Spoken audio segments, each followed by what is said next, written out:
Visa തട്ടിപ്പ് കേസിലെ പ്രതിയെ വീട്ടിൽ കയറി കീഴ്പ്പെടുത്തി പോലീസ്. ക്രൂരമർദ്ദനവും ദൃശ്യങ്ങൾ പുറത്ത്. കണ്ണൂർ അടൂരിൽ സാമ്പത്തിക തട്ടിപ്പ് കേസിലെ പ്രതിയെ വീട്ടിൽ കയറി ബലം പ്രയോഗിച്ച് കീഴ്പ്പെടുത്തി പോലീസ്. സുഹൈൽ എന്നയാളെയാണ് പോലീസ് വീട്ടിലെത്തി കസ്റ്റഡിയിലെടുത്തത്. സുഹൈലിനെ പോലീസ് ക്രൂരമായി മർദ്ദിച്ചെന്ന് വീട്ടുകാർ ആരോപിച്ചു.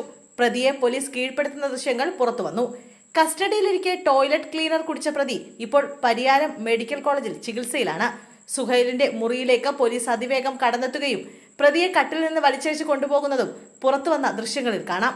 പോലീസ് സുഹൈലിനെ കൊണ്ടുപോകാൻ ശ്രമിക്കുന്നതും മർദ്ദിക്കുന്നതും കണ്ട് വീട്ടിലെ സ്ത്രീകൾ നിലവിളിക്കുന്നതായും പുറത്തുവന്ന ദൃശ്യങ്ങളിലുണ്ട്. വീട്ടുകാർ തന്നെയാണ് ദൃശ്യങ്ങൾ പകർത്തിയത്. വിസ നൽകാമെന്ന് പറഞ്ഞ മങ്കട സ്വദേശിയിൽ നിന്ന് പണം വാങ്ങിയെന്നാണ് സുഹൈലിനെതിരായ കേസ്.